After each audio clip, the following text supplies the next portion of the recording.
Now my woman's got a heart like a rock cast down in the sea. Now my woman's got a heart like a rock cast down in the sea. Seems like she can love everybody and mistreat for me. Now I cooked her breakfast, even carried it to her bed.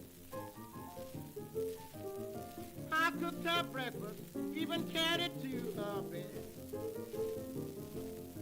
Now she take one bite and throw a teacup at 4 pints out there. I done spend my money till my bank account's done got low. I done spend my money till my bank account's done got low. And she had enough to tell me, fine top, you got to go. Now I combed her hair, even manicured her fingernails. Now I combed her hair, even manicured her fingernails. Every time I get in trouble, she let me go to jail.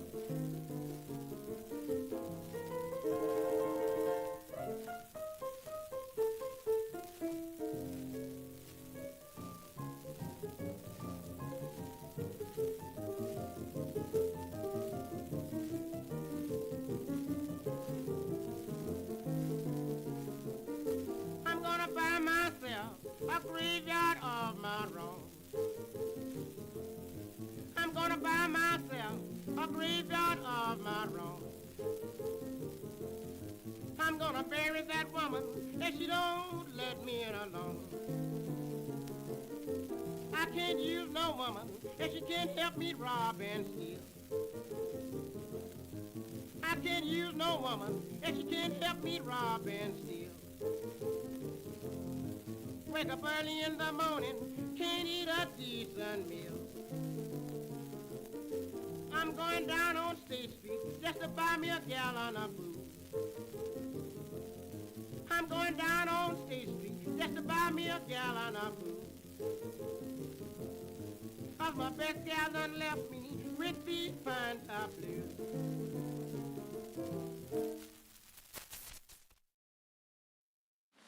Daddy wouldn't buy me a bow wow, and sung by Silas Dixon, record taken from the North American Phonograph Company, Chicago.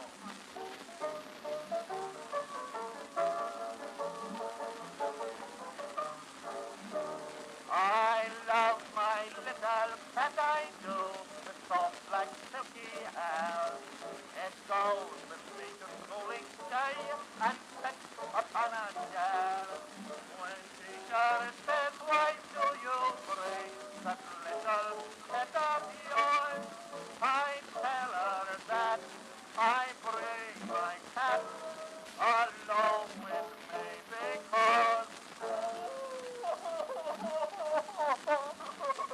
because Daddy wouldn't buy me a bow wow. Daddy wouldn't buy me a bow wow. I love my little cat. I'm very fond of that. I'd rather have a big bow wow wow wow wow. Daddy wouldn't buy me a bow wow. Daddy wouldn't buy me a bow wow. I got a little cat. I'm very fond of that. I'd rather have a big bow wow.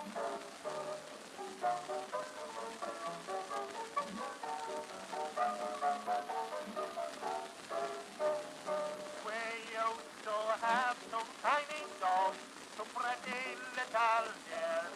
But Daddy told them 'cause they used to bite each other's ears. I cried all day and each at night. Papa sent me to bed.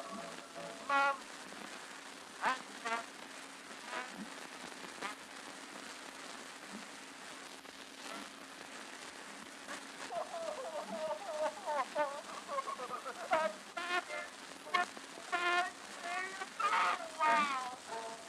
A daddy wouldn't buy me a bow wow. I got a little cat. I'm very fond of that. I'd rather have a big bow wow wow wow wow. Daddy wouldn't buy me the bowling. Daddy wouldn't buy me the bowling.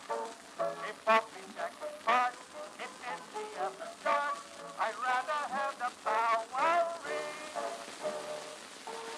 I'd even be satisfied if it's fine in the auditorium.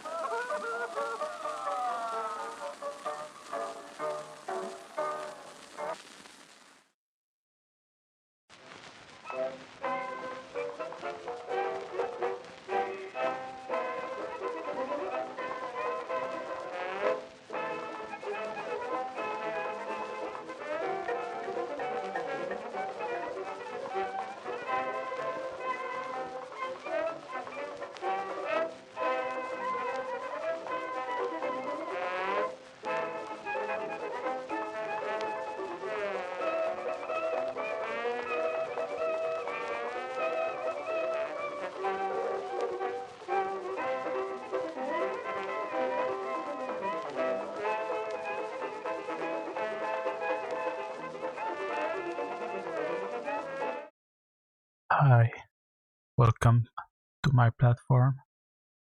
I am a game developer. I've been working as a technical artist for about 3 years, and I have a formation in game programming and 3D modeling in game development specifically. And I'm working on Driven, a crowdfunding platform, which is in prototyping phase currently. I'm doing those live streams to gather around my community, and I will be making some kind of more niche towards game development. So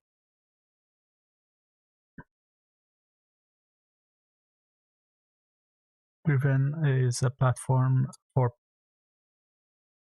crowdfunding, but there will be some kind of project management into it because it's feature oriented.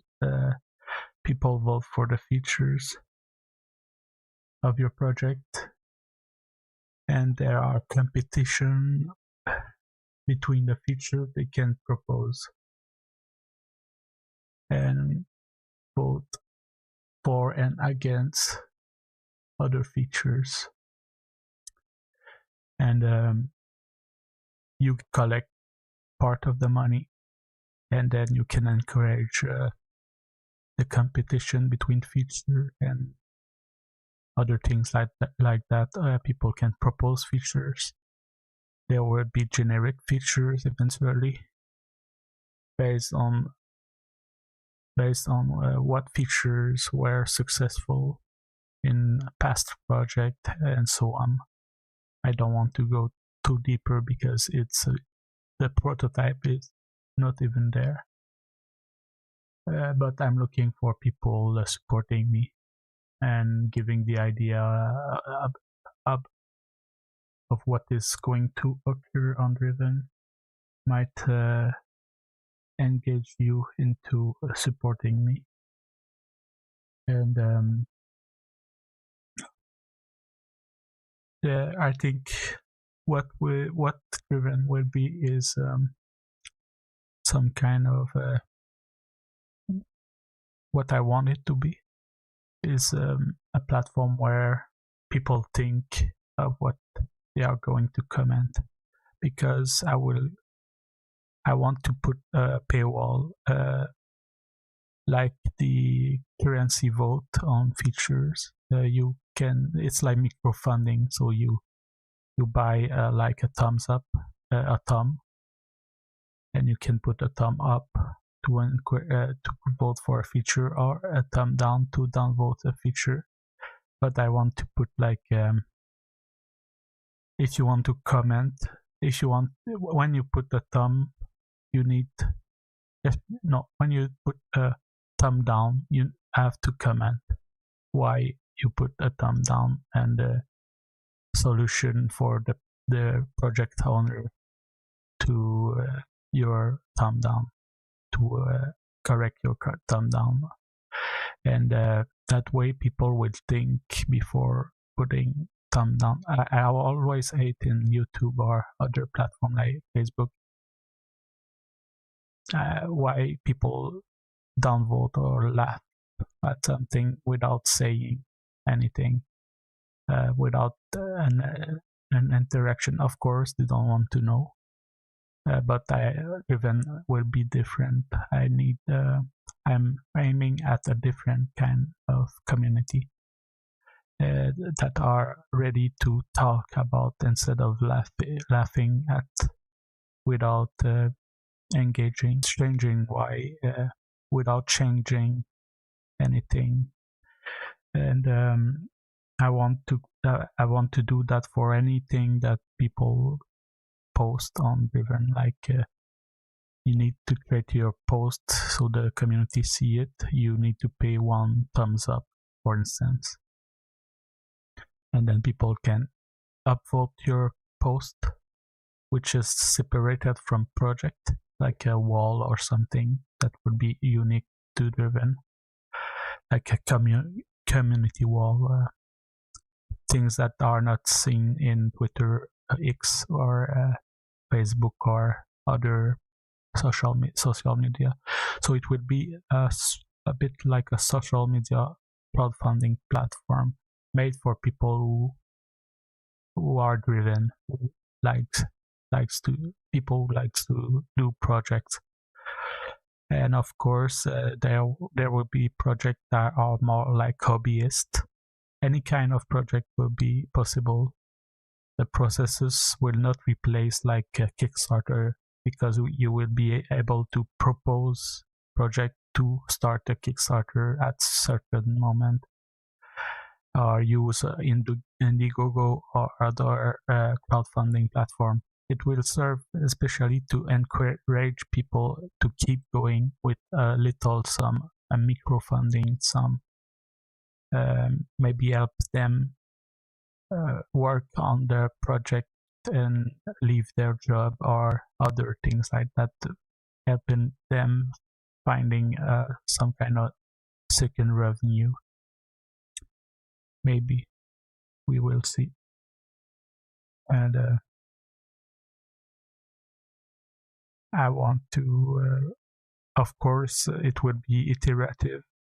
Most of the project, maybe not, but at first I'm focusing on game development. I want to build Driven around game development first as a niche, because when you start a business, you need to be precise with with your consumer. Who is your consumer? And I want Driven to be more than that eventually, but I will start with the game development, because I know enough about it to construct Driven around it. And there are a lot of things in game development that can be useful in other kind of project.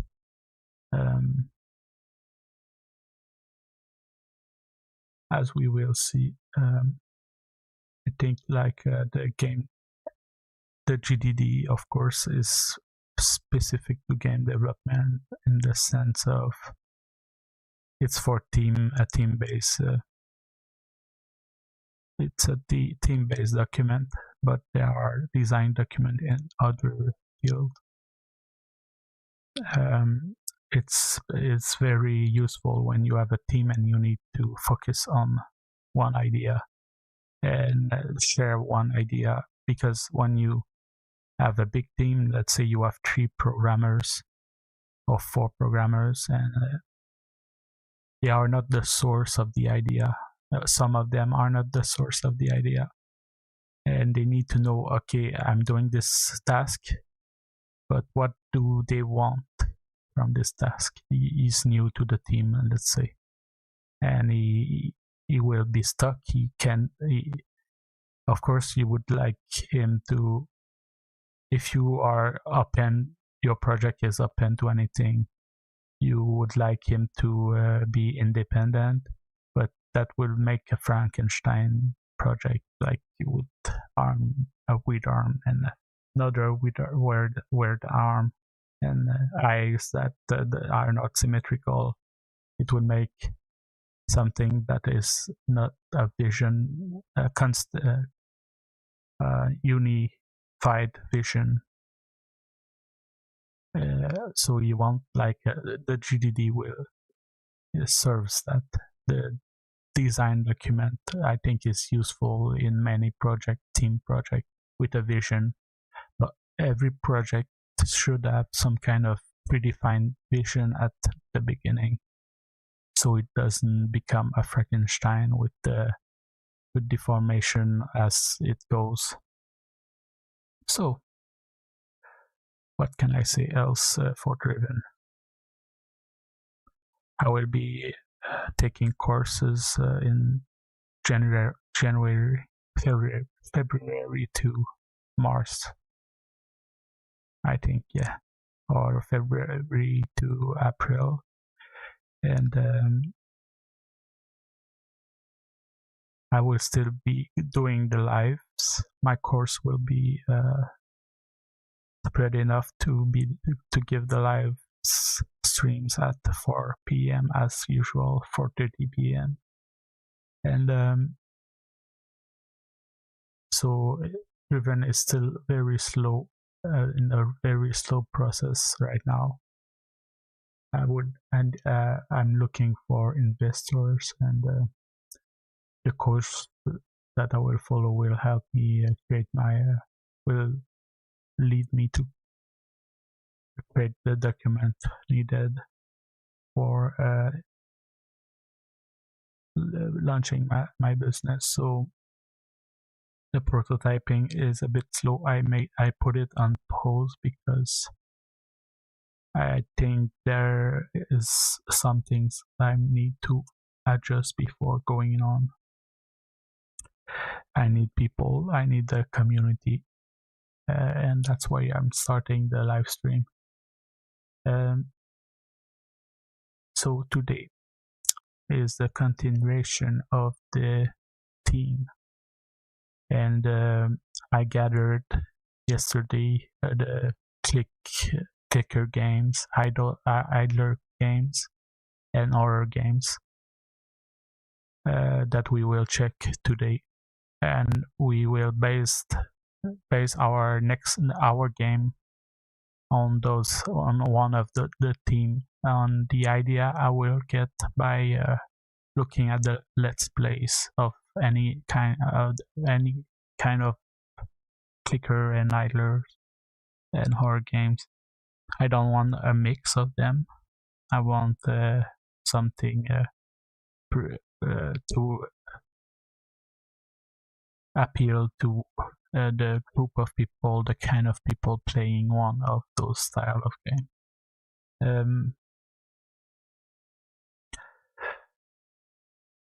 So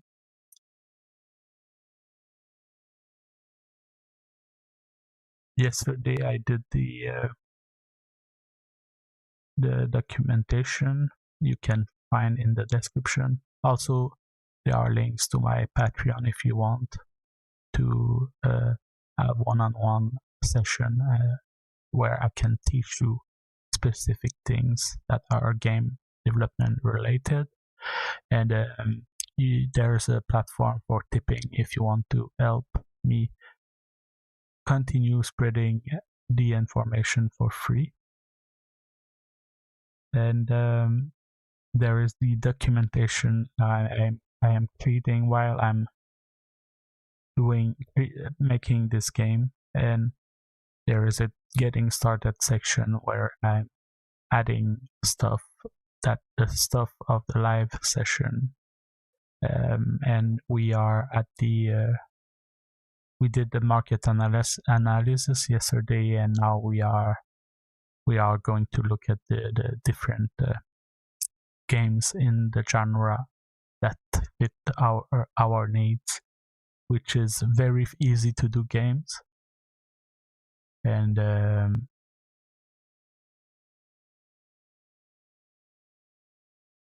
for solo, since no one showed up, it will be probably a clicker or idler, or would be 3D if I do. And let's see if anyone is in the chat.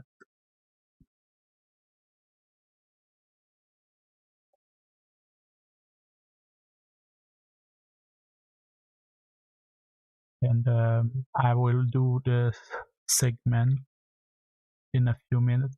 The first segment of my live stream is scouting the web for someone asking for help in game development. And now we'll just look at the stream.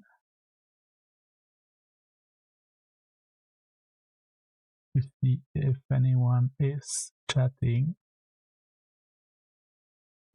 just to have it live there, and you can say anything right now. The chat is in my face.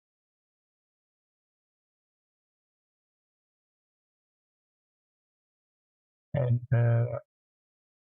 I will open this. I have not to forget that. Where is my cursor? There.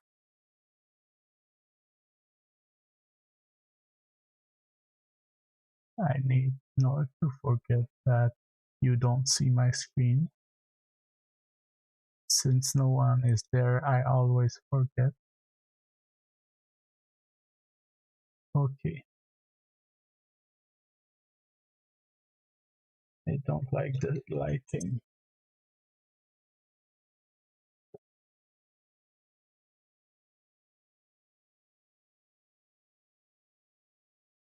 Is it better? I don't think so. Maybe.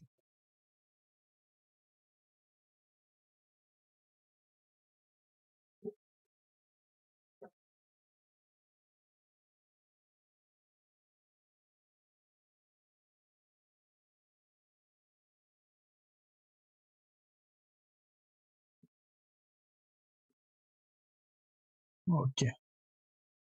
Yeah, better. Okay. It's my microphone on, yes. And this one, then I put it down like this. So, monitor. My black t-shirt disappear.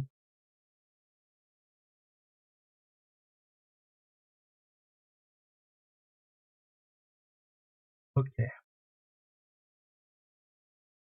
Let's scout the web for a soul in distress.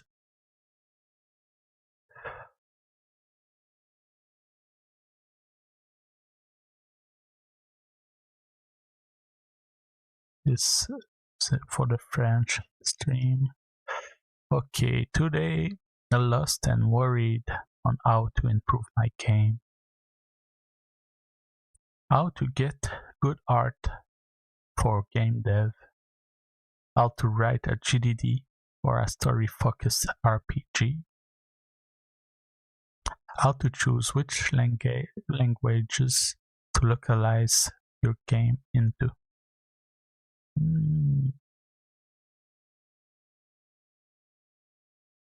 I guess we can. Boss knows nothing about game, wants to make a game.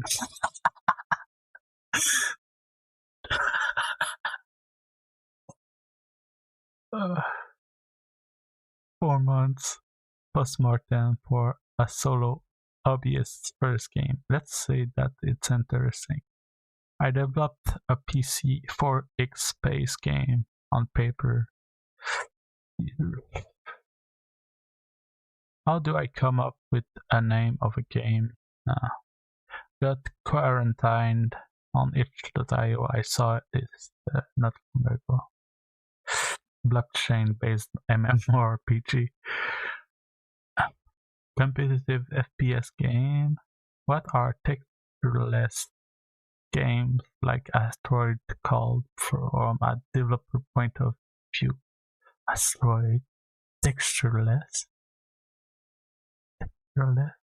It's like a pixel game. How do you organize multi-choice dialogue and path tree dialogue? Dialogue tree. Want to switch to game dev from mobile development possible? Why not? Is anyone here that has decided not to take games anymore but still lurks this subreddit to make game? Okay, let's start with that. How to organize multi-choice dialogue and paths. I'm not asking about how to code it, though. I'm sure I should read up on it as to not make some giant mess of a system lol. But more how you do personally organize all those many choices and paths to make it more manageable, especially when it leads to a certain character doing something down the line based on your own choices. On choice. What do you find works best? Whether it's a tool you'd recommend to help organize those choices and branching paths better.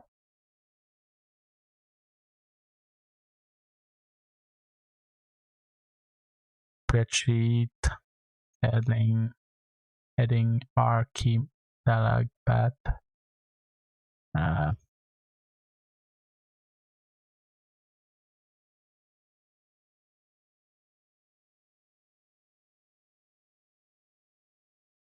That doesn't sound convenient. You propose spreadsheet. Yeah, that I would use like draw.io or something like that to make diagrams instead.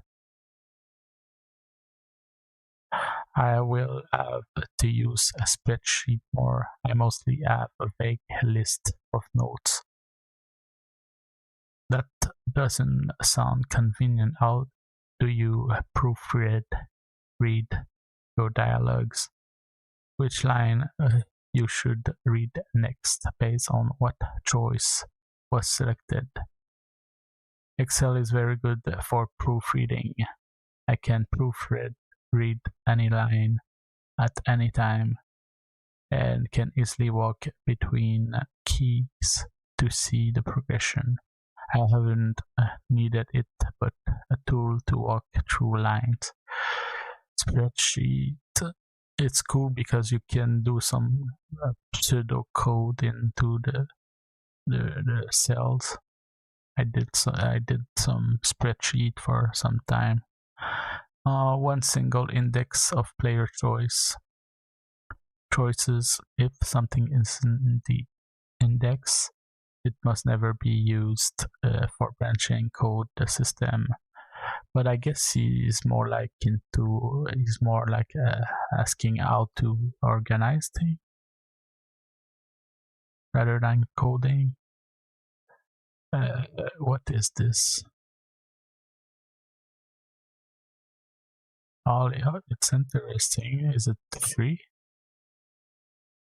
It doesn't seem to be free.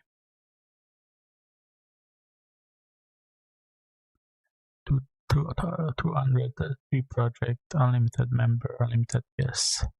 3 project is a bit the hick. But I will take a look at this game, this platform. Pin it. I will pin it. Okay, I take a look at that. This is the Chatterbox Prochat Yarn script. I know Yarn. Packages, some kind of package manager or something like NPM.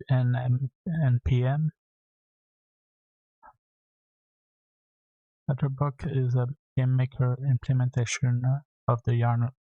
It's a language used in games such as Farm Noise, Night and Bytes. Yarn is designed to be accessible to writers who have little to no programming knowledge. It makes no assumption about how your game presents dialogues to the player or about how the player chooses their responses. Yarn has lots of thought. The thorough documentation, syntax, and features specific to Chatterbox can be found here. Chatterbox attempts to be a full implementation of the Yarn specification.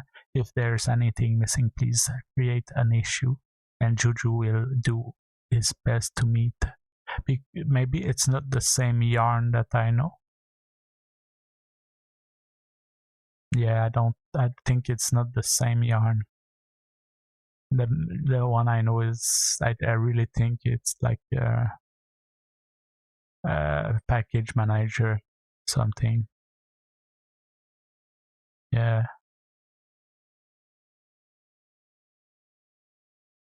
Yarn is a package manager, as I thought. So they just have the same name. Crochet interactive dialogue editor. Now let's say you are maybe there's an implementation like you are in Unity or something.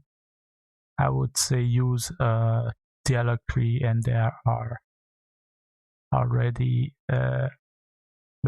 probably dialog trees that are more used. You look at the stars on the GitHub if you find the GitHub, and they are probably Unity packages with more star than that.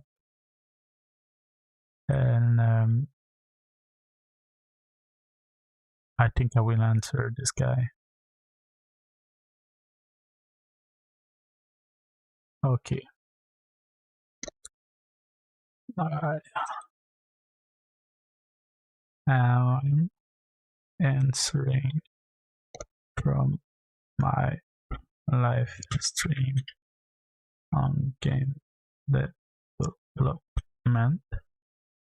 I got driven by me, and this is on YouTube. So first thing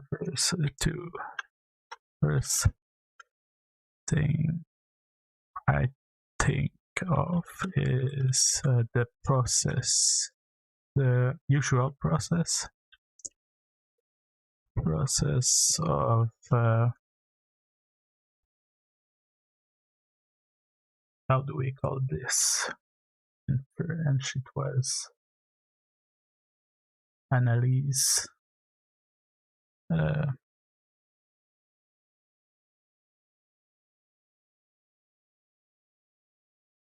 Diagram of analyzing the main structure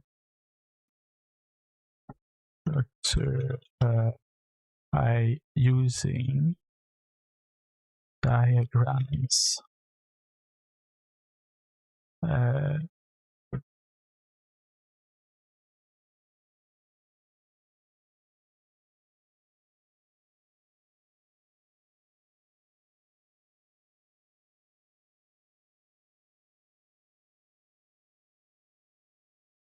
I just need to remember the words we use.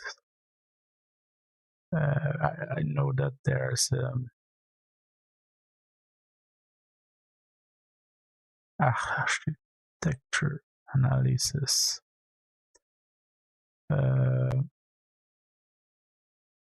There are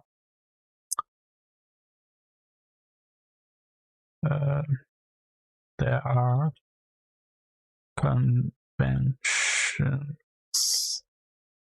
to write diagrams when you are in a very large team.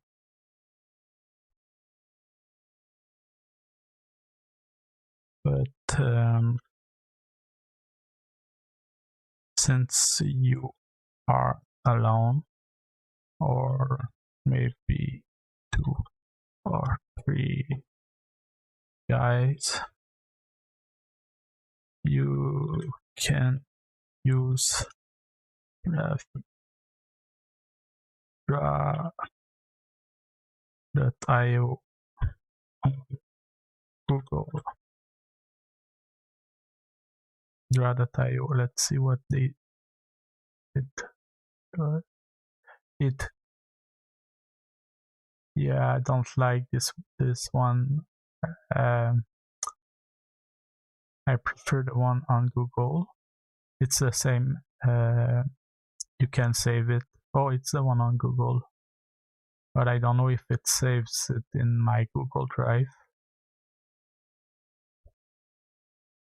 Yeah. You can click this link and save it to save your graph on Google Drive. And create your own convention.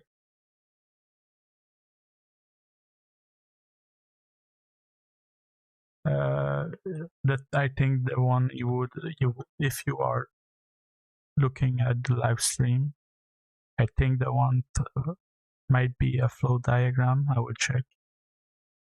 Flow diagram would be like doing a flow of something. There are many examples. They don't use the same convention.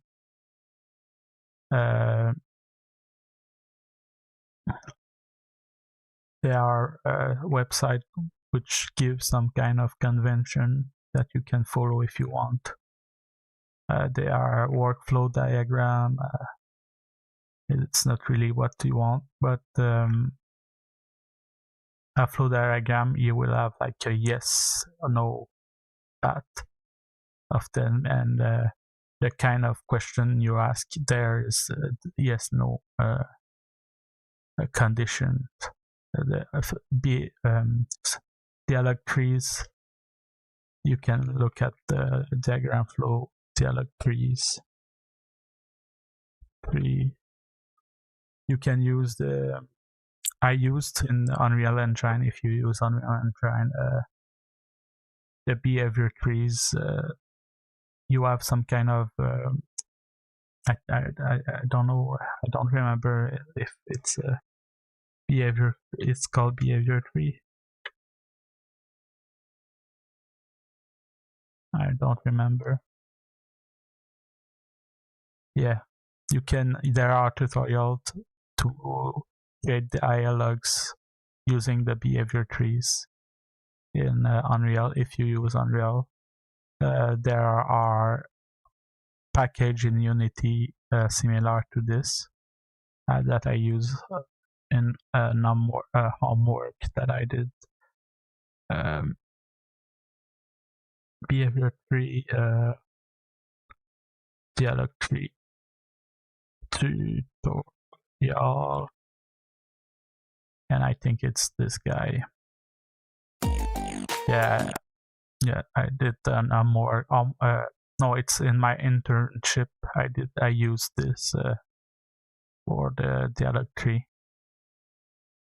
So before doing this in Unreal, you need to lay down your plan of what will happen if the player do that. You creating a dialog tree or diagram rather. Dialog tree is more like in the programming sense. In the diagram world, because diagram is not only reserved to game development, is like in any enterprise. You have dialogue, some kind of dialogue, like in bank system, anything like that. So you look at the best kind of diagram. You would need to lay out everything you have in mind. You lay that in Google Crowd.io, and in terms of programming, once you have laid out all your idea in a diagram, the term is dialog tree.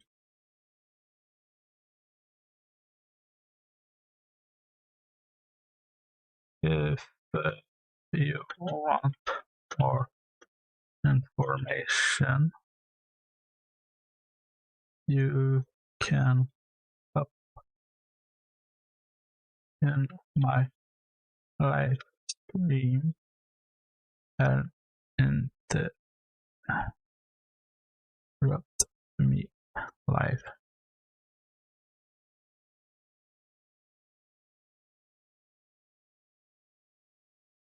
Hope to see you there.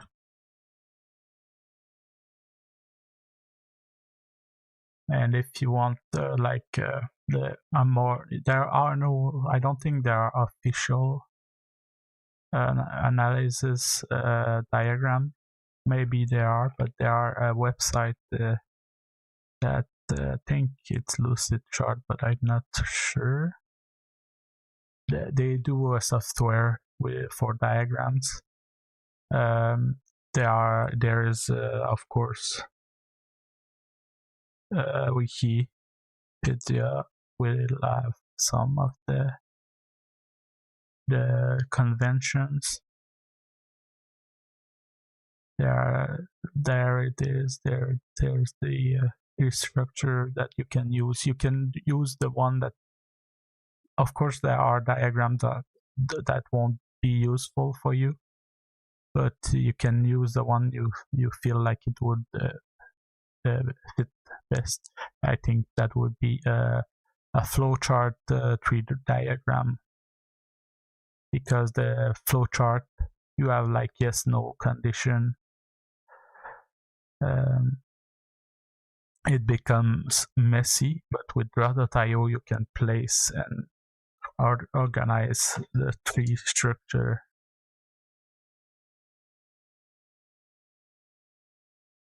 Flowchart is good when you want to go back in a previous time. One branch can go back to the previous place.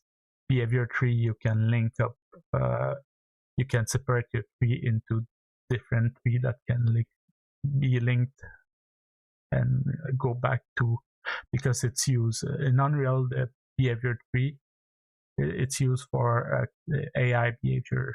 So like when he walks and do like a roaming, the AI roams, but when there's an enemy, it change in the is in tree branches.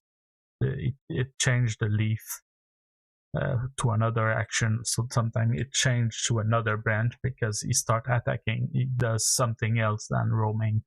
When he roams, he walks from a point to another point. And then we see an enemy, then it change behavior. They are states. Sometimes you can do states, but it's more story driven. So you can have multiple like dialogue trees, and your dialogue trees will not be linked to your story. You might need multiple like diagrams, one for the dialogues, one for your story, because they're in code. They only link by a matter of, is it the time to play this dialogue? Does the character meets the requirement to play this dialogue? And so they will be separating the story and the dialogues, boxes, and events. So that will be it for the promotion segment, and we will start looking at the game and trying to find what's up. So clickers, I prepared some let's play yesterday while I was offline, and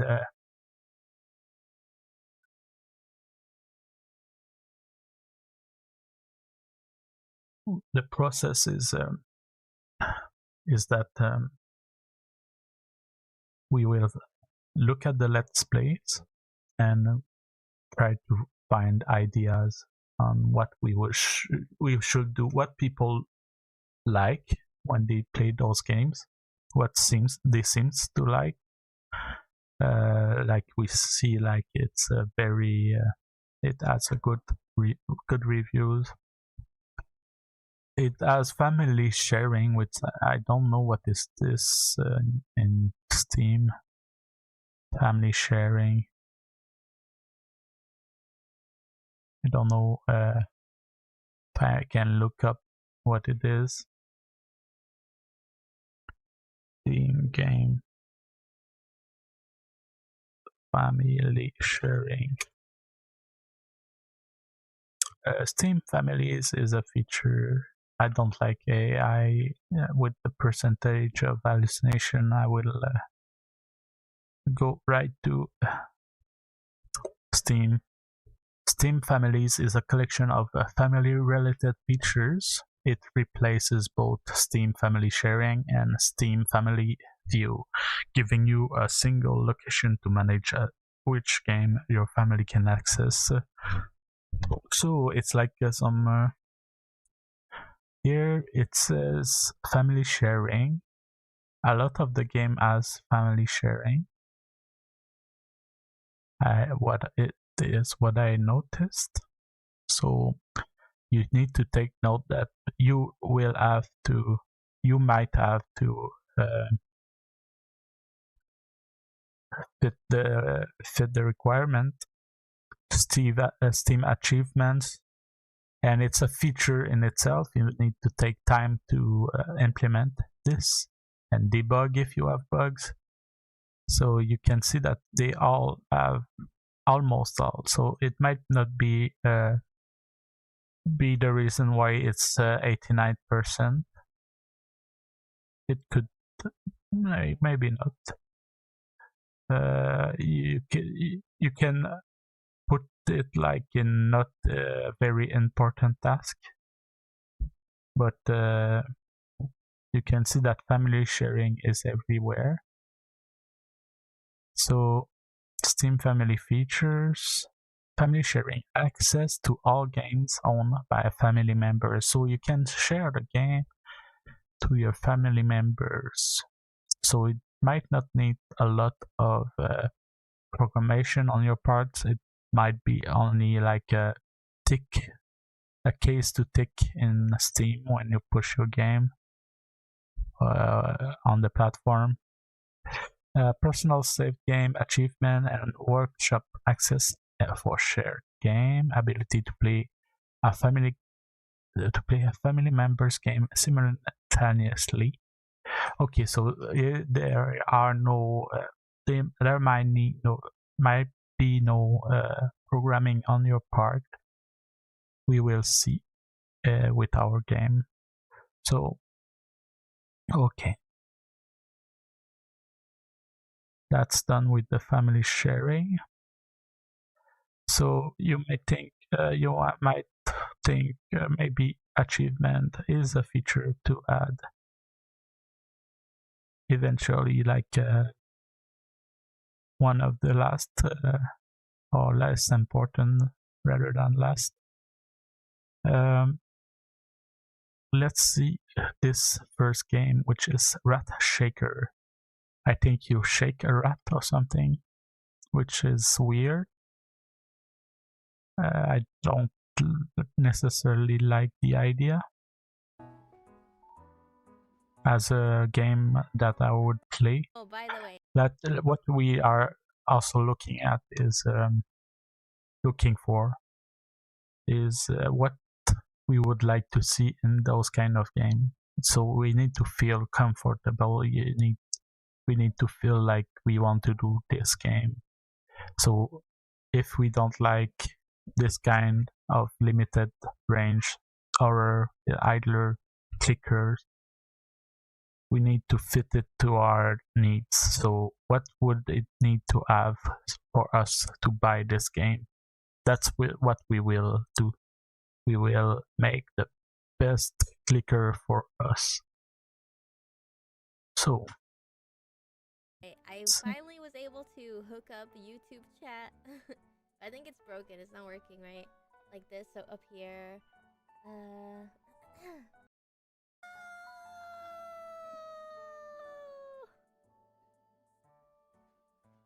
Alright, nice. Okay, hold on. I gotta disable some things because I'm just streaming on one PC today because I figured, well, this game does not look very graphically intensive. So I could probably just stream on one PC. But then I was looking at my stuff and I was like, god damn! My GPU is 96% playing friggin' Rat Shaker. Well, that's not the only reason why it's so high. But hold on, let me disable this thingy. And let me disable this thingy. Beautiful. Alright, let's turn off the BGM. I think there's game audio in this. I'm pretty sure. Is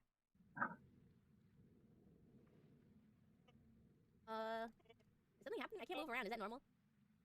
Did that thing just scream? Did it scream? I guess I just have to click faster, right? I hope it's not just that. Wait, is this the whole game? No, there's more, right? Am I supposed to reach like the rat shake meter? Can you walk around in this game? I looked it up. I mean, this is game of the year. This is it! It's the game of the year. I thought this game was like at least an hour long. Hold? That doesn't work. It's an hour long if you want to. Oh,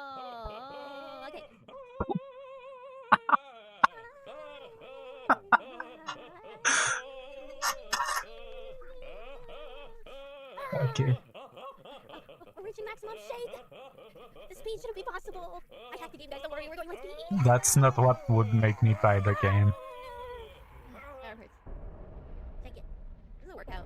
Wait, my heart rate is elevated from shaking. I need a heart rate monitor for this game. It's in a box somewhere. I don't know where it is. It's a horror game. Oh my god. Does the rat have a name? Wait, is there like a storm? Is there a tornado behind me? Wait, don't turn around, Doobie. Oh, stop! Oh, sorry. What happens if I stop? Who? Or what? Is this a threat? Is shaking or what? My arm hurts. This is better. Switch hands. We're almost there. Whoa, stop.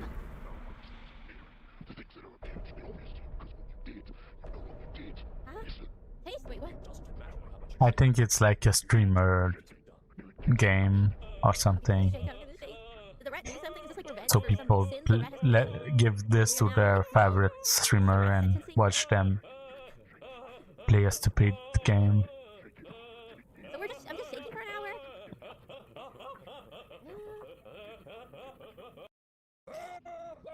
I heard 2 rats. There's 2 rats going at once. I think the demon is coming out of him. That's it. This rat needs to be exercised.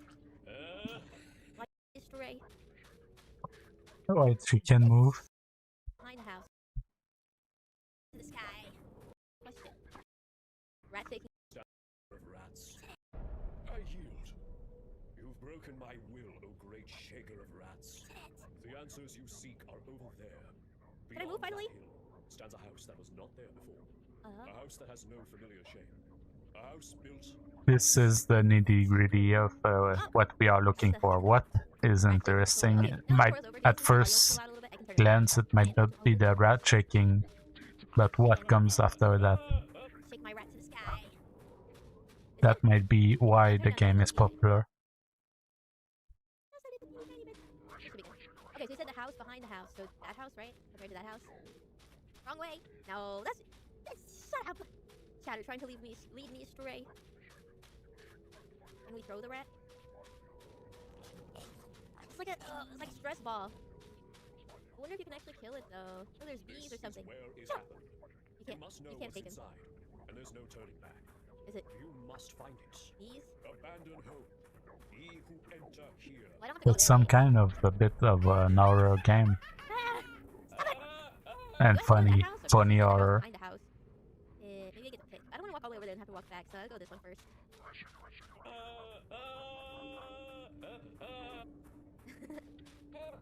How come this rat wasn't nominated for Game of the Year award for best performance? What the hell? Is this the key to the door? Where do I put this in? I can't find the keyhole! Wait, let me jiggle it a little bit. Ew, what are these? These are flying rats. Look at them. I thought they were bees. They're little rats with wings. Get in there! It was the key! Oh, my eyes! I'm scared. Is there gonna be like a giant rat walking down the hallway? Oh, rat. PS1 graphics. Sorry, is that not the key to open the— oh, I gotta shake. Is this— Your actions have permanent consequences, Permanent? you know. nah, I don't think so. It's fine so far. No consequences here. If a fall from this high would kill me. No, I don't think so. Oh, I see. I shake and then I squeeze. Okay. I got it. Now. Find it. Are you tired of dealing with pesky rats that just won't leave you alone? Wait. Introducing Rat Shaker, the fast, easy, and fun way to keep rats in check. Ooh, hey, stay in Just here. hold, shake. What's this? Oh. Okay. This is a weird picture. Picked it up. Got a screenshot. Chicky! Make some rat stew. So it seems Makes noise. Makes noise. it seems like a quirky game. Wait, is this a basement? There are Is this some a basement? weird stuff, but funny. Maybe that would be recurrent in the next games. I can just tell. There seems to be puzzle thing going on. I don't see anything in here. I guess I'll go back to the basement. Unless, oh, this is like a huge, this is a pretty big house. More tapes? Man, this is like... There's gonna be something at the very end in the last door. Hold on, I gotta shake that. These walls do look like, backroom walls. That's a new one. Oh my god! Didn't even make that sound. They actually had somebody, like, strangling him while recording. Is there something in here? I don't think so. Oh, hey! Does that do something? Knock it off! It's just a little shaking. It's fun. We're waterboarding. That fire does not look safe. It's gonna burn down the whole house. What did he say? I don't know. It went away before I could read it. Okay, I'm going into the deep, dark, spooky basement with blood on the floor. Can you do something? Like, give me a flashlight. Turn on! Is there batteries or anything? I'm cheesed to meet you too. I'm cheesed to meet you. Sorry, I gotta open the door. Get it, cheese, like a rat! Wait a second. This looks... Guys, this doesn't look too good. Oh. Alright, let's see. Maybe this is the... Are you tired of dealing with pesky rats that just won't leave you alone? I'm loopy. Introducing Rat Shaker. Oh! Whoa! Oh! Oh. Oh my god, he's been impaled by glass! He's dead! Oh no. Why, it's some kind of horror or something. Comic horror. Oh, I failed. I gotta keep him alive. Okay, I see. Let's go to the next game. I think we get the gist of it. Maybe it becomes a very weird, yeah,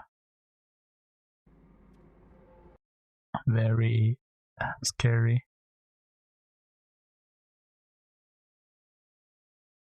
I think we get the gist of it.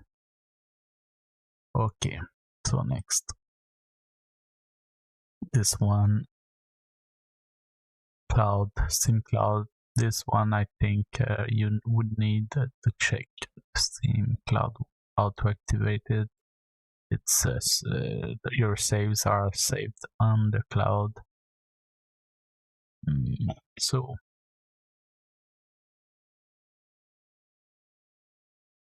$3. The previous one was Canadian dollar, $4.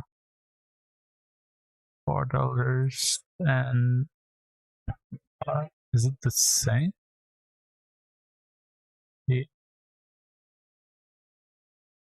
Why are they the same price?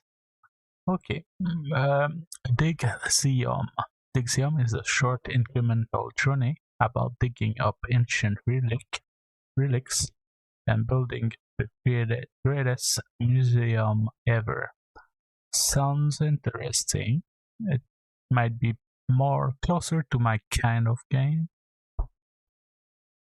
than the rat shaking game. The game is a beatable incremental game. I'm not sure if it's an idle game or not, but the game is inspired from Node Busters into the core. A lot of games are inspired from these games lately, and honestly, I'm here for it. I don't want to be playing those idle games that have infinites of infinites and you only care about achievements. I want to actually play beatable games, and this new genre of games I really enjoy. We have to name them something, but for now we're gonna go into this incremental game. Let's delete my save file. I didn't even do anything, I just did a wrong take on my opening. So hey, so today's the big day. It's the if you are on a budget, people might like Chris Kowalski would say like try the game, but you most likely are on a budget, so instead of buying the game, watch Let's Play. That will save you a few dollars, but that's enough. In the world, but we don't have anything to show off quite yet, so let's go digging for some cool things. Click the excavate button in the bottom right. Let's find some cool relics. So this is the museum. I guess let's go excavate right away. We're gonna go into mud pit P0G to XP 0 to 6 relics to find P0G to actually excavate here. Start, go. Let's explain. Excavate is pretty simple. You just gotta click it out to dig it. The green bar at the top shows your stamina. Digging is strenuous work. You will lose stamina when you dig. We want to find all the relics hidden in the dirt before we get too tired. Good luck. 10 energy. Let's see, digging. Okay, I thought there was gonna be an animation. There was an animation. Nice. Oh, found something. Oh, that's actually it. That was one of them. Nope. Can they be next to each other? Nope. Nope. Nope. And it's somewhere up here. Relic obtained 1 of 2. I'm getting 3 gold per human. Let's go, monocle. I found one of the 2 things that I could have found there. Nice, you found the relic. A museum is actually worth visiting. The more relics you have, the more we can charge visitors per spender. If we want to have the best museum ever, we will need lots of relics and also lots of visitors. The amount of money we make depends on both of those factors. You can see the exact numbers at the bottom left screen of the corner. I think the game is a bit too loud. Let's actually reduce the sound just a little bit. Let's also go make a bit also lower. I don't want this guy to be screaming at us. Let's go 3G, 100% found that mud pit. Okay, let's go excavate. Make mine right now. 3G per human. I have 4G right now. How much do the upgrades cost? Oh, 150G. Okay. Oh, it's per minute. Human per minute. 2 per minute right now. 4 per minute. Okay, let's actually excavate. Straight up mud pit. Let's go. We want to make even more money. So I'm gonna assume we only have to find the one I'm missing. Let's go Dio. Found the one. I had that. Let's go full on up. Here's the other one, I guess. Found it, and we're done. This time I was lucky, I guess. I found a monocle. From one. Oh, you level up the monocles. Okay, from G per person and a feather, 4G per feather, pretty much. For someone, we also got level, and level means 30% more money gain. Okay, so we're just straight up scaling everything. Oh yeah, I also wanted to teach you about something else. You might find duplicate relics while excavated. Duplicates level up our existing ones, making them worth money. Also, whenever you excavate, you'll earn XP for that excavate site. When the location levels up, it will boost the value of all relics from that area. Keep those things. Anyway, keep up the good work. Here we want 20 gold for marketing. Boom, we just got more humans in. Pickaxe strength, pickaxe area, stamina. Oh, area, nice. We're gonna have AoE, stamina, and marketing. Yeah, let's continue with mud pits then. I'm not just gonna start blasting through because I guess the game is pretty basic. Whoop, I didn't want to whoop. Found one. That's found the feather. The monocle is RNG, by the way. The monocle is literally one spotter, so if I find it from 5 to 9, and even more I money from don't the 5, 24, really. is at 100 It's not. I prefer the rat shaking. I guess it's not really my type of game. I think the checkers were a bit unlucky there. Can I please stay here and not go out and in? Oof, oof. Design-wise, I would really Is it always this game loop, or it seems to have something else? Out of energy. We want to 3G per. Okay, we have 76 coins, we still want 150. We're gonna get flashbang then. Oof. Maybe I should talk to the dev before I upload this video.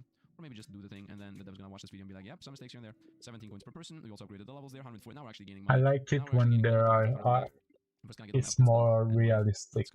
I like it when it's more realistic. So it's not really my kind because it seems too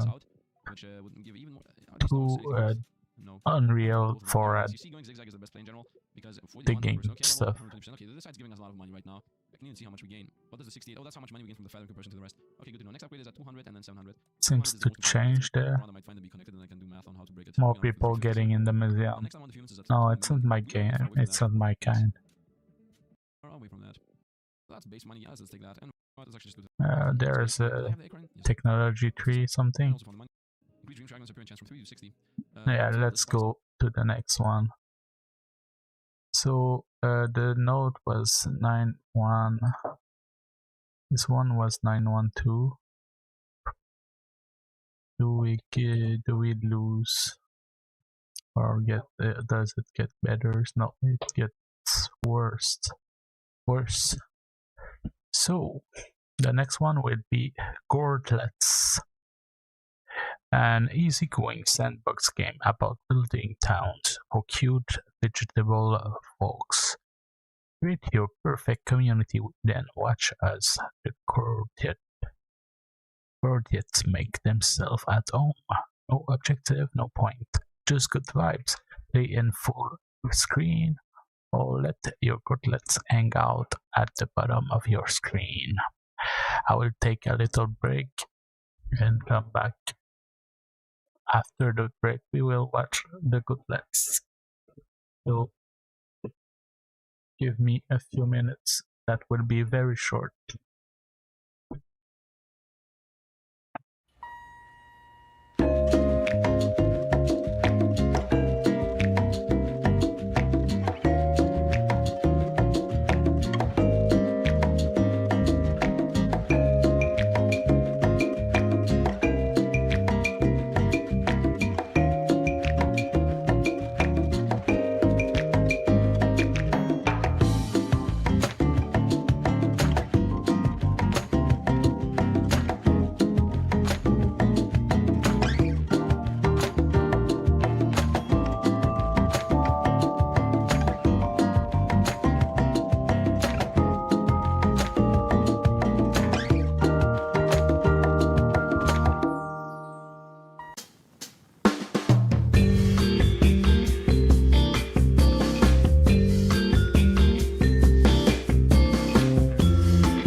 back. Let's see the goodlets.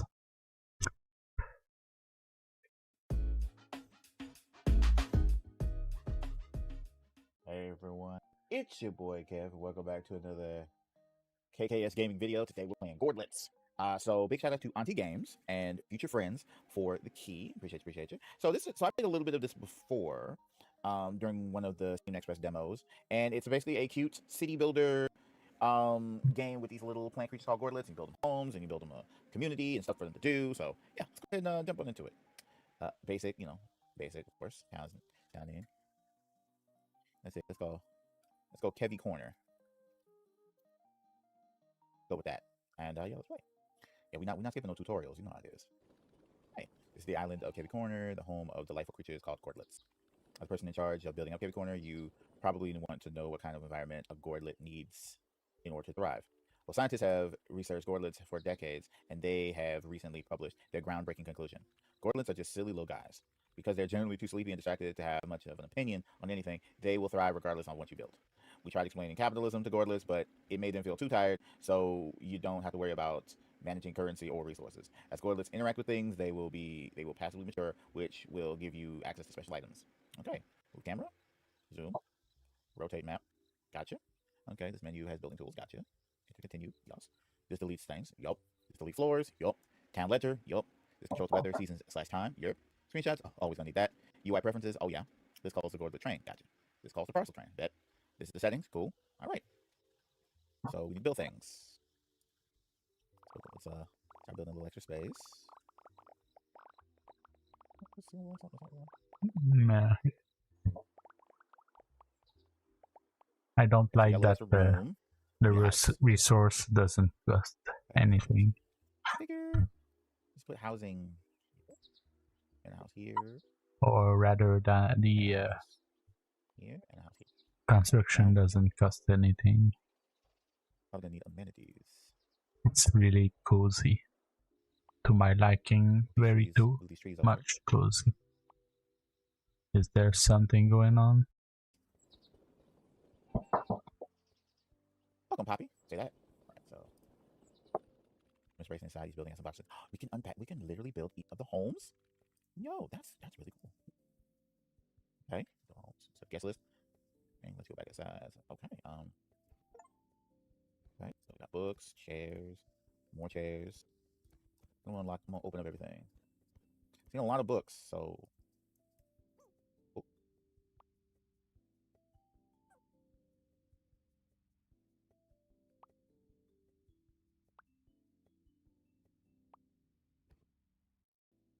Yeah, that's not my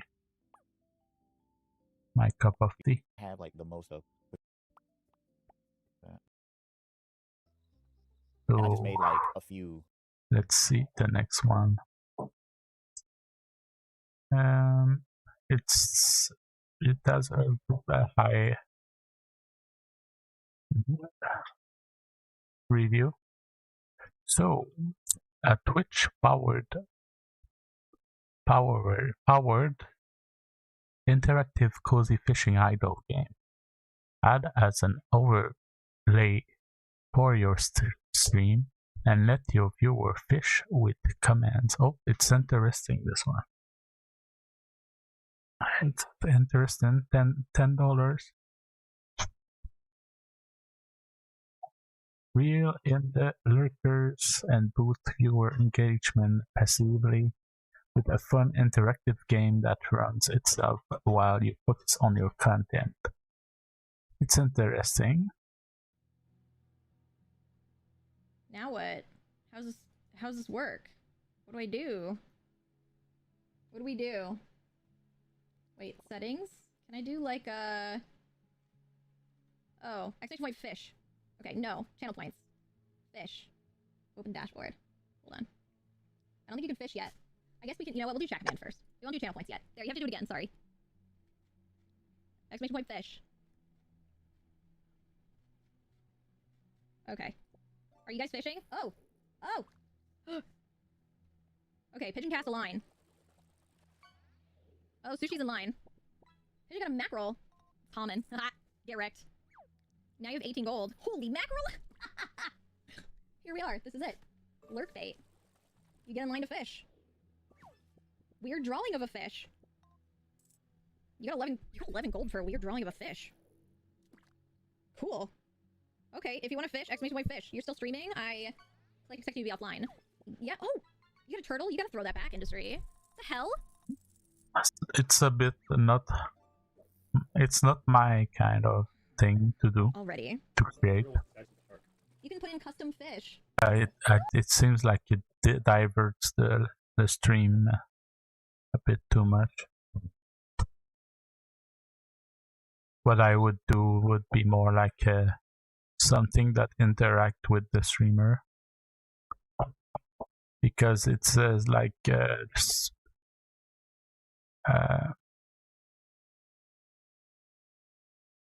an overlay for the stream and lets viewer fish with commands.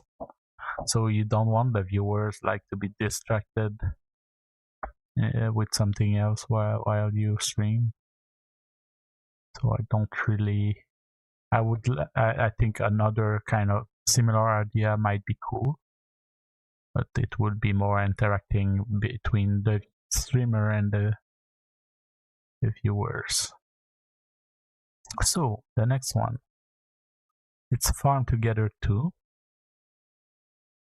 A bit lower thing, a lot of co-ops. This is art. It's a feature in itself. It's not like you tick a box and it's online. Unreal is a bit like that, but in Unity it's harder to set it up and program it. You need to tell what command is made by the server, what command is made by the clients, and it's very. It can be hard. My homework was very hard. I had not a lot of support, and that's what I want to say about online.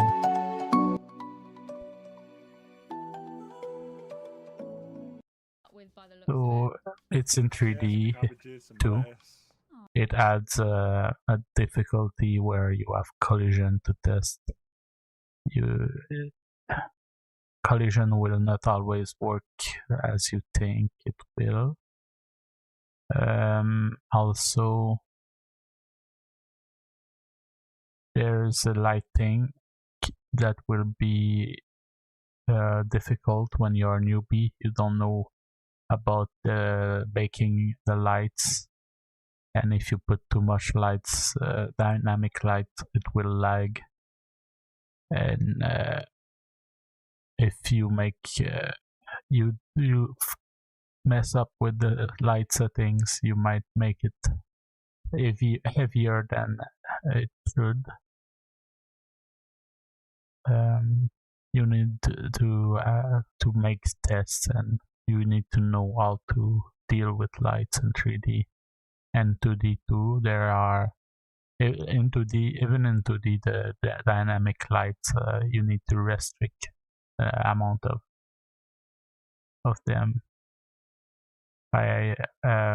You restrict the amount of dynamic lights, and you bake the lights into the light maps of your 3D meshes. You can generate the light maps, but usually when you like do realistic 3D game, you would prefer to create your optimized light map.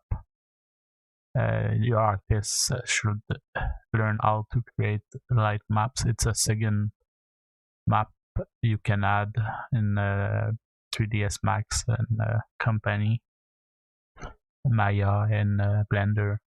You can add another set of map, part of the UV maps, and you can even copy your UV map, but it's not how it works. It's not similar to UV map in the shape, in the form, because you don't want to overlay the light maps. Because if you overlay one set of light maps, like the side of a cube to another side of the same cube, the shadow will be printed over the two because they are overlaid in the light map. So you want to spread them apart. You want to cover, like in UV mapping, you want to cover the light maps as much as possible, so the shadows, when they are printed in on them, they have more density, they have more pixels by surface. So that's why also when you're in 3D, there is not only the collision but the interaction. What are the, because there are many roads to go to Rome, as we say in French. I don't know if this idiom is in English. It means that there are many ways to do one thing in programming. And let's say you want that, what are the conditions for the player to interact with something? And this is a debugging madness, debugging attraction thing. Like it will attract bugs. Just the fact of trying to make a condition on which this is when you can interact with the thing. And every interaction, every condition needs to be debugged, and it's time consuming. So 3D is, that's why 3D would be a bit harder, but yeah, it's more fun. It's more likely to be both. No, it's 50-50 I think right now, 3D and 2D. They are 50-50 in the Steam statistic, I think. I'm not sure. In the amount of sold game. Okay, let's check the next game. We see it's the usual crafting, this one, so it's not my kind of thing. It's saturated. The Steam market is saturated with the farming stuff. I think you need to avoid the farming. You need to find something completely different, because every aspect of it has been tried. Not every aspect, but most of it. I think like hyper realism is the one of the thing that has not been tried in farm simulators. So that would be it for Farm Simulator. For me, it's a no. I'll try to find a way to make it a yes. And like I said, that would be like hyper realism farming. Not cozy, funny cartoon, more like a not farm simulator, because the market is saturated in farm simulators with the trucks and things like that, but more like a biological aspect of planting something. There are some, but I feel like it's less saturated. Like planting, like the insect invading the plants, and how to make it grow, and how to have. What is lacking is like having generations of plants that you like. How do we say?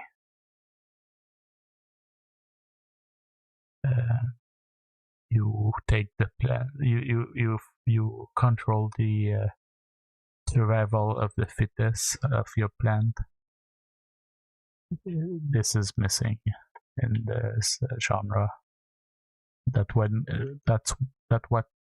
would make me play those kind of games.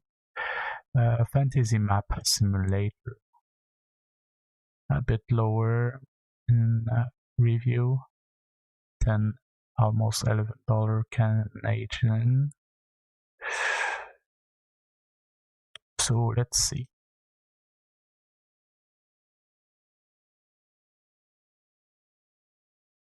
Might be the new best AI-only battle. As I said before, the Fantasy Map Simulator might be the new best AI-only battle game. We're gonna find out today because this is a world map mod, although it is still a little bit of fantasy. Obviously, the borders are not perfect. We also have a very big kingdom of Italy for whatever reason. What happened to these United States borders? It's The on typical land of Mexico has like speaking half of Texas fast. since moving into California, a lot of Arizona. One thing I really like about this game are the naval invasions. I've seen the AI be very successful in taking land away from their own continent. I have a feeling we're going to see some horrific border gore here. Statistically, in terms of power, the U.S. is #1 and Canada is close behind. Look at Russia. Being chilling in the back, if you know. Population-wise, it's the U.S., Canada, and then Russia. And Greenland. It's ice cream in Chinese. Powerhouse in this world. They're beating out Russia. Wait, how well developed is Denmark, who I guess is trying to retake Greenland? They've got the Being third best economy chilling. in the world. What the heck? All right, well, let's just go ahead and let this thing play out and watch as this map becomes really ugly. We already have, I guess, Kazakhstan going after Afghanistan. Interesting alliances here too. Why is Russia so big? Russia is multiple nations, but they're all allied to each other, I guess. Oh, that's why Russia's not leading. In order to get Russia on this map in this game, they had to like separate them and put them into like big old alliances. Might as well be the Soviet Union. Finland over here, I think is going to be That's my attacking kind Russia. of It's like a game. winter war. Also, I think the British won the Because because they control all of I don't like when it's historical, but it becomes fiction because of the AI. modern day France. The United States is conducting. Oh wow, that stuff's going way too fast. Mexico's going after the U.S. Oh, and the U.S. is going in after Canada. Look at all those Canadian and American troops battling it out in like the Dakotas and Washington. Hungary's conducted emergency whatever. Southeast Asia is fighting both China and India at the same time. Terrible plan there. Afghanistan is going to start to move into Kazakhstan territory. This map is going to be very unrecognizable. Idler is like games that you idle. It seems like you wait. And Indonesia is here as well as Papua New Guinea. It's very interesting because Australia at one point controlled this side of the island of Guinea, but not this. I think I won't go with any of those. I feel like they are very different. It might not be. Side, not the west side. None of them have the same kind of people playing them.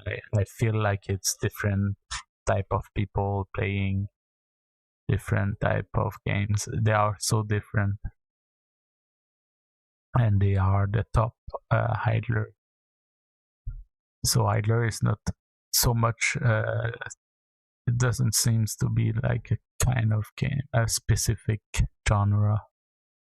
If that is the top idler, we'll take another look to be sure. So chart. Where are my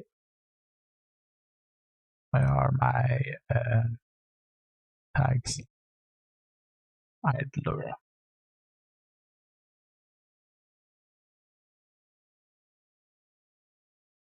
Go with single player. I don't want the free. This one is free. Is the top one. I think this is not an idler.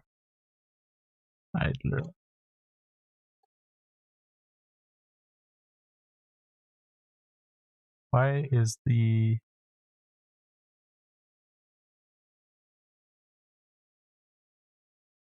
did they delete the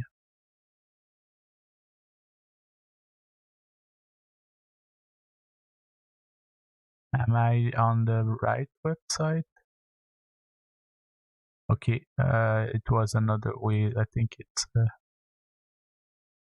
I don't remember where I went. I'm in global top sellers. Oh, that's why. So single player more than $1 and user tag idler apply filter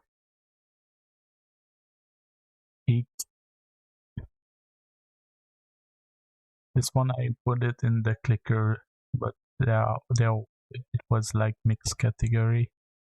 Farm together, This one is in the clicker. This is hard because it's Chinese. The Asian market is large. Factory Town Idol. And let's see, Rusty, I think, yeah, I have it in the other section. There's 1, 2, Chill Pulse 2, Lurk Bait, we checked it, Elmatic,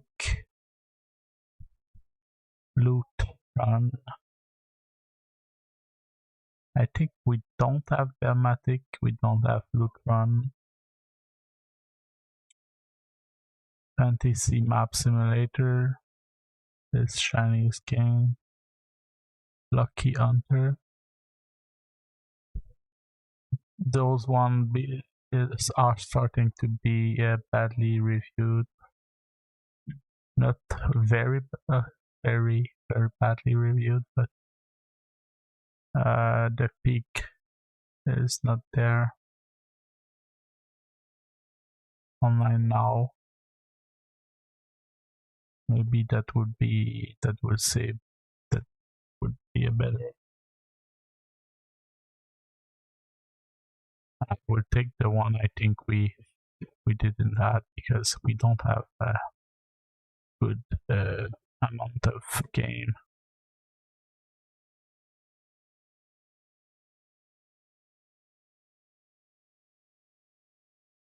Let's go with that. So that was a clicker. Okay, I put the clicker there. This was the clickers.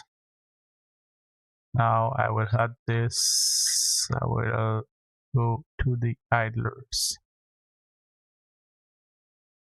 So next game, Spirit City. Spirit City Lofi Sessions is a gamified focus tool set to a soothing Lofi soundtrack.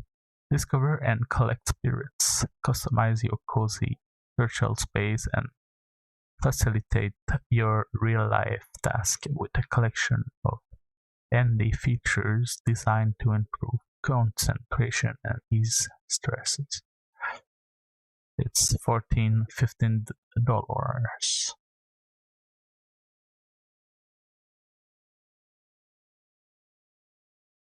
This is not my game. I think I forgot this one.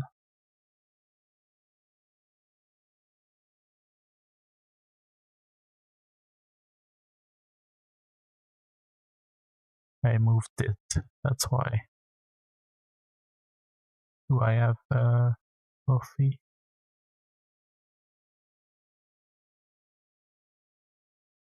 Farm Together, we already seen it.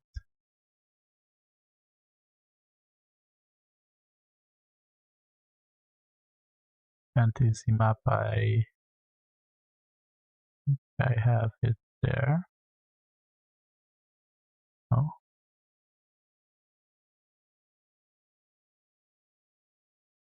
Okay, I didn't search for Let's Play.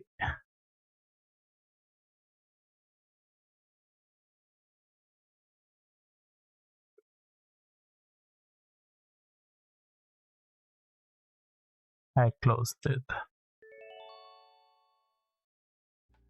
Hi YouTube! Hi Fungi friend! Welcome in, I hope you're doing well today. Today, we're checking out Spirit City Lo-Fi Sessions. It's a brand new game that just came out on April 8th, and the wonderful dads were kind enough to... It's not my kind, so that would be fast. For, like, just chatting, or like co-working streams, so if something that you're interested in, definitely check it out if you can. Like I said, I got this game for free, but let me grab how much it might be for y'all. Give me one quick second, as I would have seen. But in the meantime, YouTube, please make sure you take your meds, drink your water, eat some yummy food, relax, and enjoy as well. The game itself is $11.99. I believe it's on sale for a little bit, kind of like how once a game comes out, it's usually on sale for a little bit. So it might go back up in price, regardless. So at the time of this recording, it is $11.99. So if this is something that you're interested in, if you're a big person, needs like background noise or vibes to chill with, hey, this game is for you. So yeah, let's sit back, relax, and let's check it out. Hi, Needles, by the way, welcome in. Hope you're doing great. Welcome to Spirit City. I'm Lenny. I'll be your guide. Nice to meet you. Let's take a moment to get you settled in as I guide you through things you can do around here. Okay. We can play some music and add sounds. Ooh. This is the audio section where you can control your music, choose from different curated lo-fi playlists, and even add different background sounds to create your personalized soundscape. Oh hell yeah, this is your productivity corner. Okay, I'm kind of blocking it, so let me show you guys what it looks like. Down here, boop. That's your productivity corner, which is like showcasing right there. Shout out to the fact that it is 11:38, by the way, so I guess it reflects a lecture clock, which is hell yeah.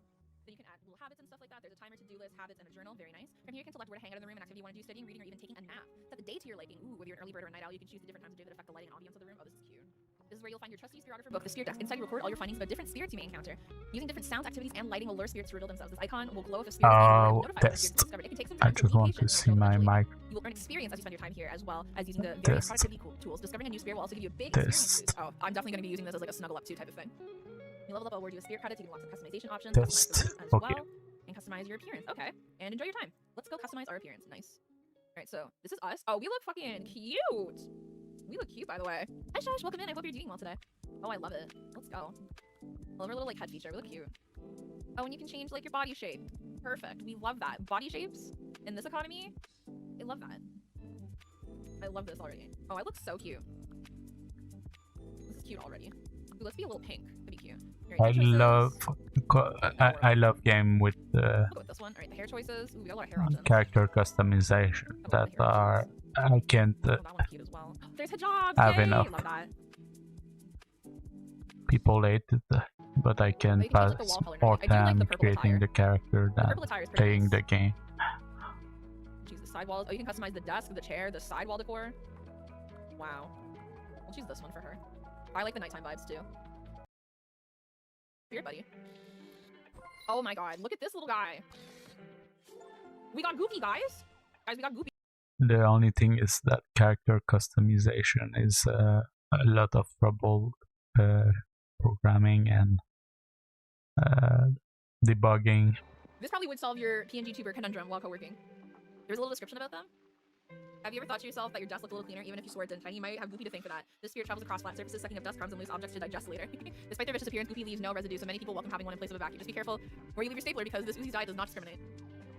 And Lenny is a shape-shifting cat spirit. Although come to think of it, I don't know if they're originally a cat or they just prefer their form. I suppose I'll have to ask Lenny's name. Lenny goes by the pronoun he, they. Ooh, pronouns?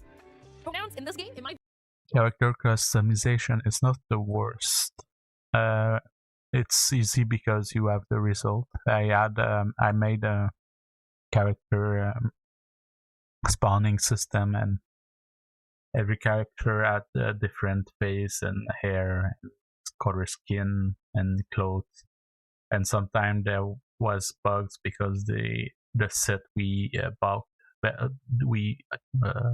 borrowed from our teacher had some part in the set that were empty skin. There was a skin, but it was empty. So sometimes there were character without skin, and you need to see all the combination of clothes and hair, so you can see which combination can be made without clipping, without the 3D meshes clipping through. So it's not the worst debugging. It's just long because you need to check out different type of combination. You need to see it, and I didn't have the time to do that in my own teamwork. It was we were too short in time, but I managed to do it as we go because I saw the bug, and then I went back and corrected while I was doing another next task. So that was very like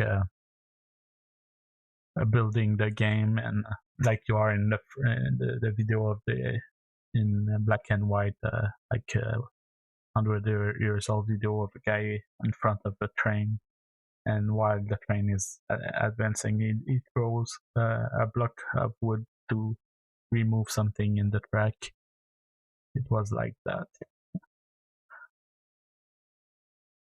So it seems like very idly game. This one is. In my research, I found a more mundane truth. These tiny spirits have evolved to cloak their fur with ease of dust camouflaging them from humans. Under the cover of the light, dust bunnies hunt for. Yeah, my ass would be like slumped. It's too relaxed for me. Welcome back, everybody, from the outbreak, by the way. It's too relaxed, and I wonder what is the the reviews. Yeah, it's one of the best. So we can do some writing here. See, this is how I would sit in a chair. So this, I think, would represent mostly what an idler is. If you want the fan base of idlers, I think would need to guess what they would like to have. And I think a Lofi, it's a perfect match, because it was already like a channel on YouTube that was very calming. It's a very perfect match, and it would be hard to dethrone Oh, sorry guys, it's not a with another idler of the same vibe. You can, with imagination, you can find something, but you need to feel the public. You need to recall what else is similar, and you should not do the same like character customization.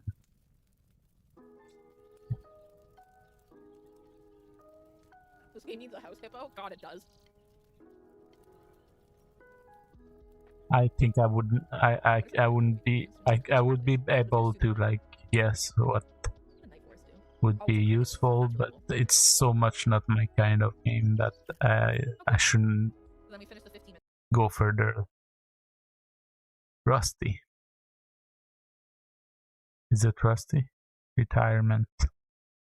It's a high rating too. Almost the same as the previous one. And it's $6, $7. Achievement cloud. A relaxing idle farming simulator that sits at the bottom of your screen while you do other things. That's the definition of an idler. It sits and you do something else. Ladies and gentlemen, hello and welcome. My name, of course, is Zoba the Potato, and here we check out the latest and the greatest strategy games each and every day of the week. Today we're checking out a brand new idle automation game with a few farming elements, but also a really interesting sort of style and game design. I don't think I will do idle. I will do a clicker, more like it. Because it's really not my. I don't like having something First things first, this is Rusty. in the background doing nothing. Now he's finished work in the robot factory, because he is a little robot. Anyway, this is his little shack. We can kind of close the doors and sort of interact with a few different bits and bobs. But most importantly, we have got this patch right over here. Now this is the farmland which he is going to be exploiting and growing crops in. And we've got a couple of different options of crops that we can immediately grow. And there's a few different things that I'd like to break down on sort of each of them. But you know what? For now, let's just get them planted. It doesn't cost us anything to plant this wheat. We've got our money down here. We've got biofuel down here. Very, very important resources. We'll talk about them in a little bit. But for now, I just want to get some crops in the ground because it is going to take us a little bit of time to grow all the crops and for them to get all sort of up and running. Anyway, so when we plant the crop, they are planted instantaneously. We do that, no issues whatsoever. Happy days. Each of the different crops has got a different grow time. They've also got. In fact, I'm going to turn off the pixel. Where is it? The pixel font. Yeah, I'm going to turn off the pixel font because it just makes it a little bit easier to read. Your preferences may differ. But yeah, so it takes about a minute for wheat to grow. It's actually very, very quick. It feels very, very quick in game. But presumably, as we get more and more sort of sophisticated crops, it's going to take longer and longer for these crops to grow. Now, in order to unlock new crops, we need to hold a certain number of existing crops that we have in storage. Storage works. It's interesting. It doesn't seem to be idle so much. As you can see there, we got 3 coins for literally just pulling the wheat out of the ground. Now, that is one element. As soon as that's out of the ground, we can immediately get that replanted. It doesn't sit in the corner. You have to be there doing things. Well, I'll tell you what's next. It's biofuel. Now, we've got a biofuel over here. This is the little sort of squiggly green thing here. This is the biofuel generator. As you can see, sort of same squiggle in the middle. Now, we are able to generate biofuel, and we're able to generate quite a lot of biofuel, actually, by placing 3 different types of crops around the biofuel generator. I used to like game like this, but it's not my. I think I saw everything that would make me like those kind of game. It was very popular when I was young, so I ended up not stop liking them. There's also different sort of stats on each of the crops that explains how much biofuel they give and what the sort of grow cycle is, i.e. how many times it needs to be watered and how many bits of water it needs, etc., etc. It's all there, and there is a whole bunch of stuff that is. What I don't like, what is missing to me to restart playing those kind of game is to be in the city in like 3D, in first person, like a mayor or a contractor guy. What is important for us is expanding the basic capability of our farm. Now, what I want to do, But that would be a different, maybe a different kind of game, but would lose this. The fan base, it would be another fan base. I will skip this. We saw Farm Together, we saw Fantasy Map Simulator, but what was it? Yeah, there it is. Was it the Fantasy Map? No, it's not the same. Let's see.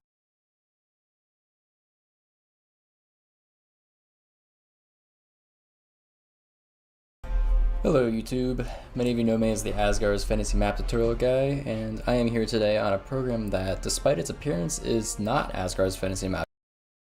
I don't like this game, I need to skip it.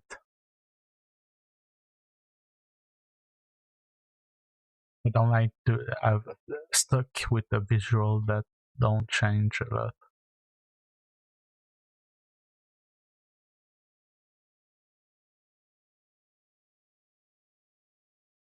Like one scenery and it doesn't change. I would close it there.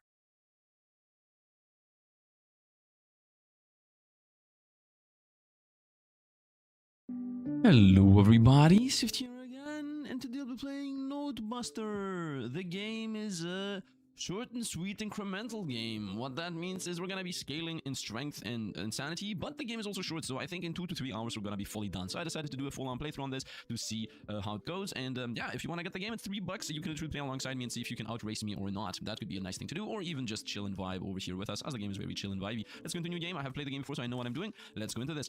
First and foremost, there are 2 phases of the game. First of all, it's the upgrade phase, which is what we are in right now. As far as I know, I cannot close the CRT effect down, by the way. If you don't enjoy it, I don't think I can do anything for it. Anyway, so the node upgrade system... There are a CRT, as you said, CRT effect. It's probably a shader. Very probably. I don't think it should be a post process, but usually it can be done in a shader. Right now we only have one node, which is damage plus, and we need these. It's like an all screen effect. Let's go to the game. I am this square that attacks, auto attacks, that is, every couple of seconds. When I was young, like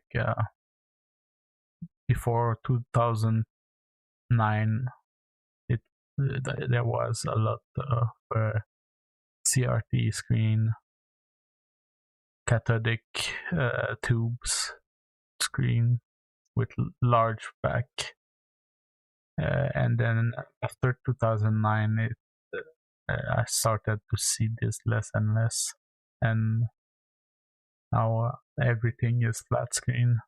This blinking of animation is happening on its own. Already it looks like I'm clicking. I'm definitely not clicking. I'm just waiting for it to hit. Now at the top left, you can see how much life we have. We have 1.5. I think we're gonna die here. Every time we attack, we lose life. These things attack us back, so it's like a go and forth, up and forth. Let's go. It's cool, a cool little game. I would play like a few minutes. We are getting poisoned slowly and losing life slowly. Few like an hour. Health region and whatnot. And then the opponents, when we attack, I don't like arcade games. That's gonna stay the same for the rest of the game. Now other systems than that is currencies. Arcade you like. Right now we're gathering just the base aligned currency, and then also XP, of course, which gives us levels, which gives us another currency, the level up currency. So we got 6 coins. Let's see, we got the choice of more spawn rate, which I think is good, more max life, which also good, and then also attack deals more damage per enemy in the area. I mean, this is good. Late game right now it doesn't really do that much. The more of these we get, the more the tree is going to open up. Let's go with spawn rate. I would say twice, or here we go. The red enemies drop more money, and this needs this resource SP. That's the level up resource, for example. 200% spawn rate. We got the star resources. That is from bosses, and then attack size here for red. I would say we go with more damage again, and with more spawn rate, and let's go.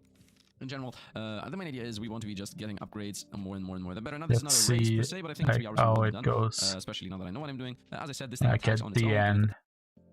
Yep. Because I have 90% crit chance. It's cool. It's like a vampire survival or something. So we should be on literally killing everything. Yeah, and now actually look at this. The area is a lot more barren. More like liquor vampire survival. Obviously should be magnets. Although I don't think we're losing enough XP here to care about the magnets. So now I think I got enough damage to rotate back. Not my kind of game. but it's easy Nice. to do. Level up. To do if you like the idea. It's not really hard to do. Okay, your pawns are definitely not dying. So I need to go one around 10 seconds later. I had an homework doing vampire-like survivor in Relib using C++, and it was quite easy. It was quite fun and easy to do. Similar to this game.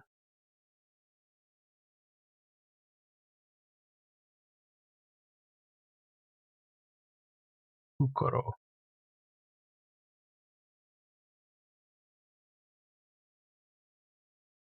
Here it is. Come back. Come back.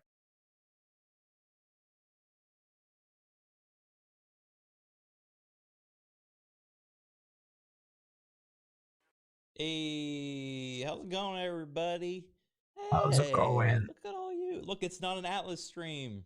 Look, I did it. I broke free. I'm a variety streamer again. Woo! Hey, don't Madge. Put your little cat ears away, Madge. For now, yeah, for now. We're doing something new today. This is an interactive chat stream game that was made by an indie developer, and you may have seen a couple of people streaming it.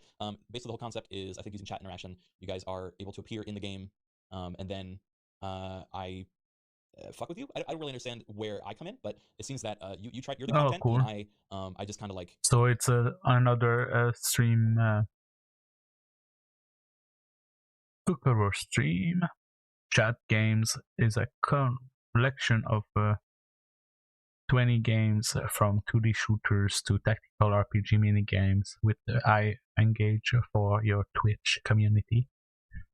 You and your audience will be able to play with you in real time, receiving the individual relevance they deserve, growing your channel day by day. So this is a really good tactics for your game, doing like streamer games, because the streamer buy the game and all his followers buy the game, and it can be very helpful for first game. That might be something we can think about. Now I get to be the one that's like, hey, but there is the online stuff to hope. But manage. thank you for fucking man. How do you play along in at least one of them? Okay, cool. Hey, Dave. Dave Cap's a friend of mine, guys. So the other thing I want to say is, as a lot of you probably already know, I have my own company called Ghost Commander that builds interactive stream technologies and tools and whatnot. So I'm like very invested and involved in games like this. I haven't played this one yet, and a lot of the stuff that we're currently working on with Ghost Commander, I imagine will have some similar like beats or kind of moments that are in this game, or at least I'm curious to see if they're thinking in a similar vein. So this is as much a research, like a little R&D day for me as it is a fun stream for us to have fun. So you're saying they stole your IP? No, not at all. Not even a little bit. I'm saying I don't know if they. I love roleplay. It's shirt and vapor. Hey, it's an honor to meet you, man. I mean, it is a totalitarian dictatorship. He's gonna be pressured by this. All right, so you guys spawn with that command. I don't know if I think this is like where you go to like walk. Oh my god, there's so many of them.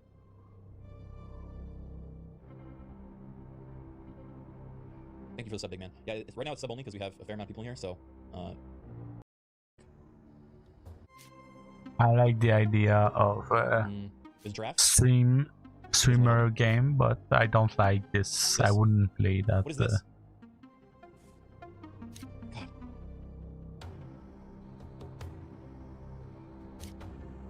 I'm gonna wait a little bit. We're not in a rush. We got 2 minutes.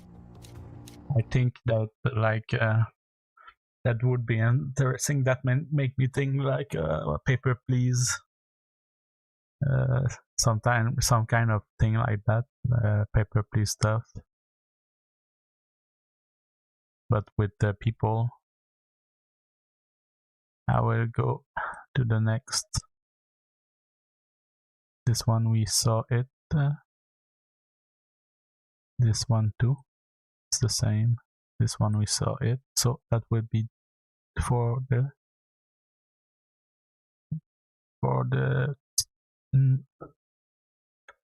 idlers.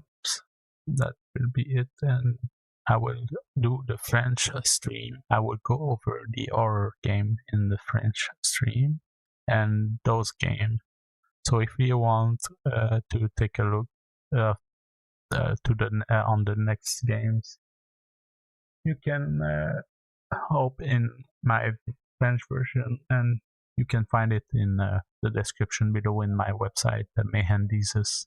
You will have the French and English social media links in the landing page of Mehandises on the bottom of the page.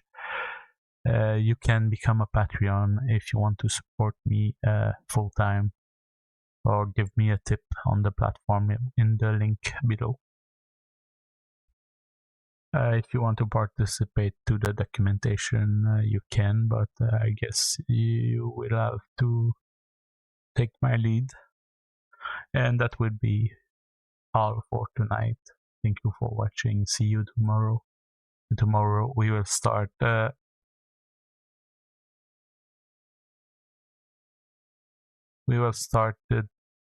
ideation part of the how to find idea for the game. I will probably have an idea, more of an idea then on what to do, what I want